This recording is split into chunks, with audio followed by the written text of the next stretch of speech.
বন্ধু ছিল মা ফাতেমা, ভালোবাসা প্রেম মায়া মমতা ছিল তাদের অনুপ্রেরণা, ছিল তাদের অনুপ্রেরণা।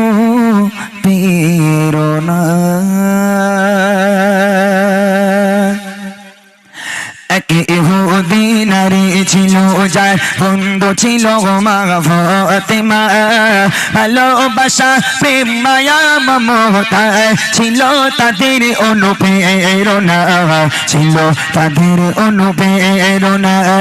একে অপরের চিন্তা ভাবনায়, একে অপরের চিন্তা ভাবনায় কথা মায়ারি বন্দনা, ভালোবাসা প্রেম মায়া মমতা ছিল তাদের অনুপ্রেরণা, ছিল তাদের অনুপ্রেরণা।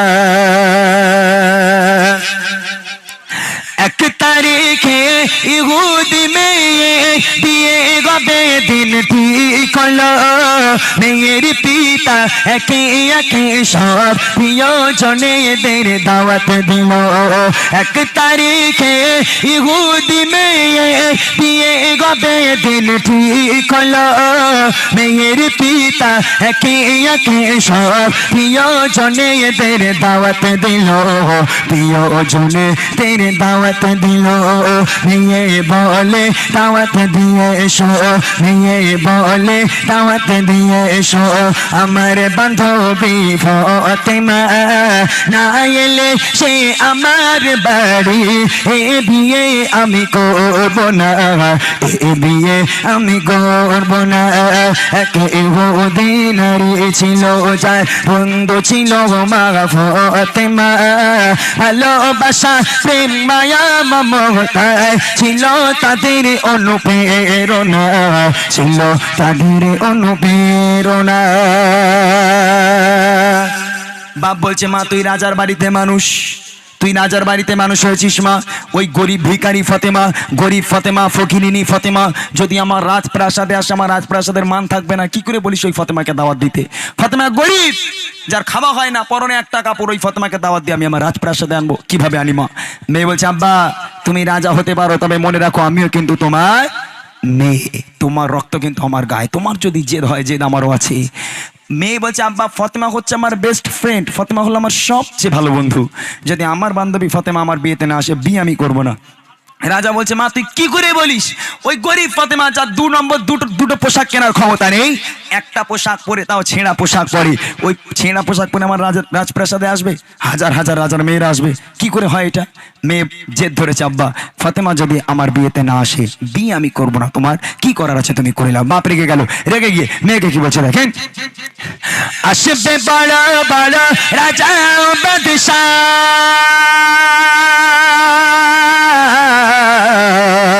আসবে বড় বড় রাজা বাদশাহ, তোমার বিয়েতে আমার বাড়ি, গরিব ফতেমা ছেঁড়া জামা, আছে কি তার কোন নতুন শাড়ি, আছে কি তার কোন নতুন শাড়ি, বাড়ির সম্মান হবে যে বদনা, বাড়ির সম্মান হবে যে বদনা, আসলে গরিব ওই ফতেমা, শোনো বেটি তোমার প্রস্তাব মেনে নিতে আমি পারবো না, মেনে নিতে আমি পারবো না। এক ইহুদি নারী ছিল যার বন্ধু ছিল মা ফাতেমা, ভালোবাসা প্রেম মায়া মমতা ছিল তাদের অনুপ্রেরণা, ছিল তাদের অনুপ্রেরণা। বাপ হেরে গেল, মেয়ের জেদের কাছে বাপ পারলো না। এখন ওই মেয়ে চিঠি লিখলো, চিঠি লিখে ফতেমার কাছে পাঠালো, বাবু আগামীকাল আমার বিয়ে, আমার বিয়েতে তোমাকে আসতে হবে বাবু, তুমি যদি আমার বিয়েতে না আসো বিয়ে কিন্তু আমি করবো না। ইহুদি নারী চিঠি লিখে ফতেমার কাছে পাঠিয়ে দিল। আম্মাজান ফতেমা চিঠিটাকে পড়লো, পড়ার পর আম্মাজান ফতেমা হাসতে হাসতে উত্তর দিয়ে পাঠিয়ে দিল, হে বাবু আমি ফতেমা, আল্লাহ পাক যদি আমাকে বাঁচিয়ে রাখে আগামীকাল তোমার বিয়েতে যাবো ইনশাআল্লাহ। এদিকে ইহুদি নারী চিঠিটা আবার পাঠালো, বাবু তুমি কালকে এসো, তবে একটা নূতন জামা পরে এসো, আমার বিয়েতে এসো, একটা নূতন জামা পরে এসো। যে ফতেমার খাওয়া হয় না, যে ফতেমার পরনে একটা কাপড়, যে ফতেমার পেটে পাথর বাঁধা, 2 দিন হয়ে যায় 3 দিন হয়ে যায়, মাসুম বাচ্চারা পানি ছাড়া কিছু খেতে পায় না, ফতেমা কিছু খেতে পায় না। এখন এই ফতেমা তো ওয়াদা করেছে, বাবু তোমার বিয়েতে যাব, নূতন পোশাক পরে যাব, পাবে কোথায়? সন্ধ্যা হয়ে গেল, রাত হয়ে গেল, আম্মাজান ফাতেমা নামাজের পাটি ফেলেছে। নামাজের পাটি ফেলে সিজদায় গিয়ে হাউ হাউ করে কাঁদছে। এত কান্না, ফাতেমা সিজদায় পড়ে কেঁদেছিল। আল্লাহ পাক, আল্লাহ তাআলা আম্মাজান ফাতেমার কান্না সহ্য করতে না পেরে জিবরিলকে বলল, জিবরিল তাড়াতাড়ি জান্নাতে যাও, একটা জান্নাতি প্যাকেজকে তৈরি করো, ওই প্যাকেজ নিয়ে ফৌরন চলে যাও দুনিয়ার বুকে আমার নবীর কাছে, আমার নবীর হাতে দিয়ে বলো আল্লাহ পাক জান্নাত থেকে তার মেয়ে ফাতেমাকে উপহার করেছে, সে যেন দিয়ে আসে। জিবরিল জান্নাতে গেল, একটা বড় প্যাকেজ তৈরি করা হলো। ওই প্যাকেজটার মধ্যে কি আছে কেউ জানে না। জিবরিল নবীর কাছে দিল, ইয়া রাসূলুল্লাহ আপনি আপনার বেটি ফাতেমাকে দিয়ে আসুন। ওই রাতের বেলা ফাতেমার বাড়ি, আমার নবী হাজির। ফাতেমা, দরজা খোলো। দরজা খুলে গেল, দেখছে আম্মাজান ফাতেমা সিজদায় পড়ে হাউ হাউ করে কাঁদছে। আমার নবী এই কন্ডিশন দেখে কোনো উত্তর দিল না, কোনো কথা বললো না। আমার নবী শুধু ডাক দিল, ফাতেমা এই প্যাকেজটা তোমার কাছে দিচ্ছি মা, তুমি তোমার ঘরে রাখো, আমি আব্বা কাল আসবো, কাল কথা হবে। জাস্ট এতটুকু কথা বলে আম্মাজান ফাতেমা প্যাকেজটাকে ঘরের মধ্যে রেখে দিল। আল্লাহ রসুল চলে গেল। আম্মাজান ফাতেমা দরজা বন্ধ করে আবার পুনরায় সিজদায় গিয়ে হাউ হাউ করে কান্না শুরু করেছে। এবার দেখেন কি হয়। খোদারি মহিমা কেউ তো বোঝে না,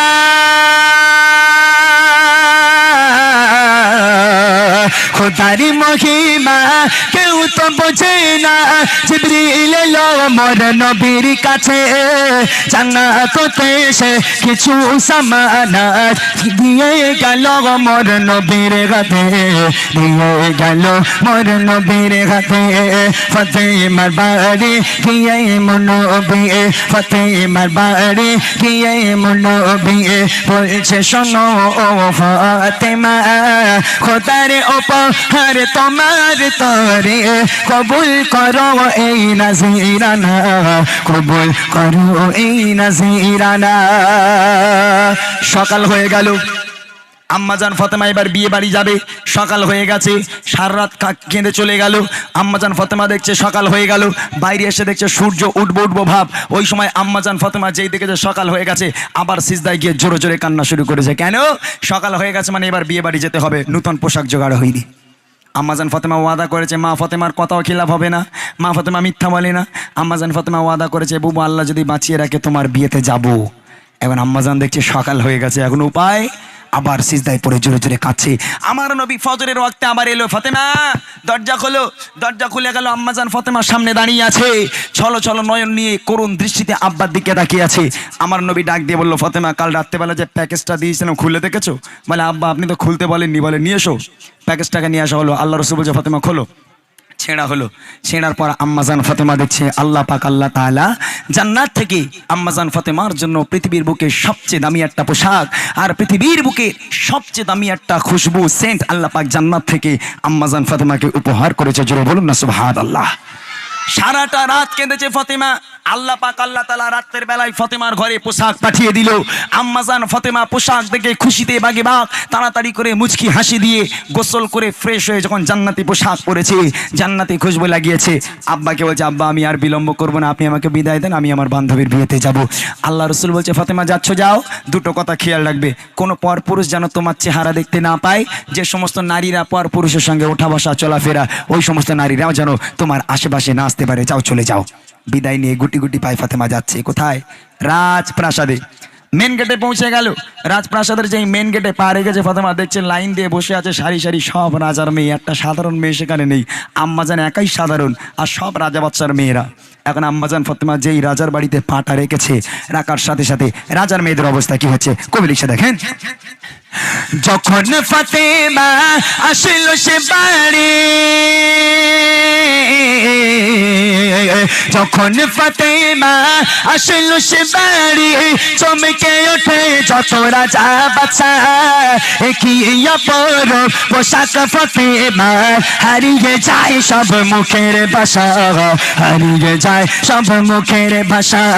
সুবাসে ভরে পর তোরে বহু দূর, সুবাসে ভরে পর তোরে বহু দূর, শেখের গন্ধে দিবানা, কোথায় রাজা আর কোথায় বাদশাহ করে ফাতেমাকে পেমানা, করে ফাতেমাকে পেমানা।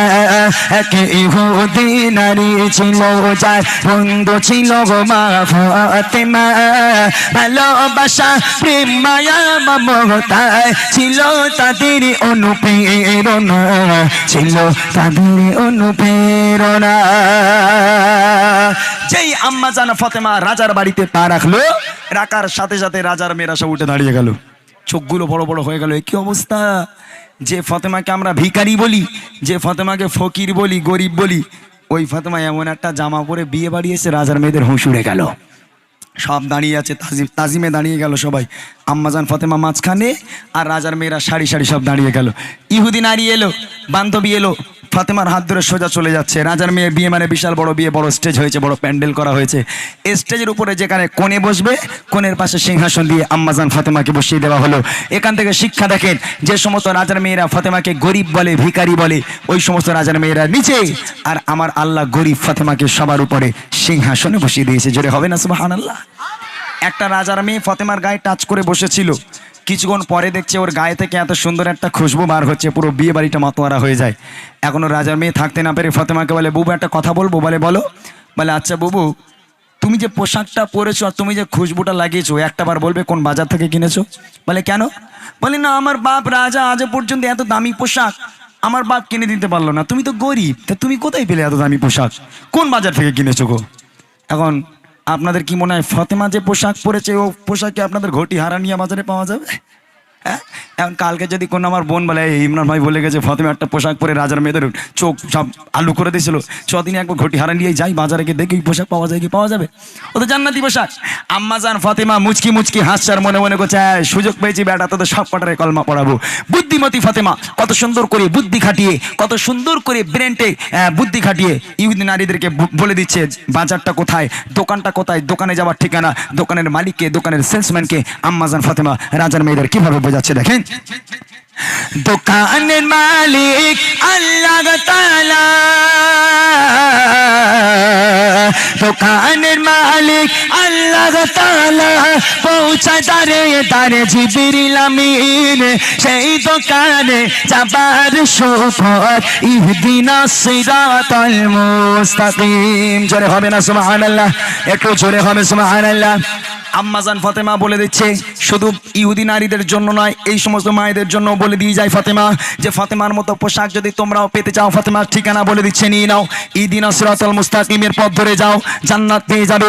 জান্নাতটা হলো বাজার, বাজার পেয়ে যাবে, বাজারে চলে যাও, দোকান পেয়ে যাবে, যে দোকানের মালিক হলো আমার আল্লাহ, আর আল্লাহকে পেয়ে যাও, পৃথিবীর বুকে সব দামি জিনিস তুমি পেয়ে যাবে। তারে বাজারে যাওয়ার ঠিকানা ইহদিনাস সিরাতাল মুস্তাকিম, এই পথটা ধরো, তোমরা সব কিছু পেয়ে যাবে।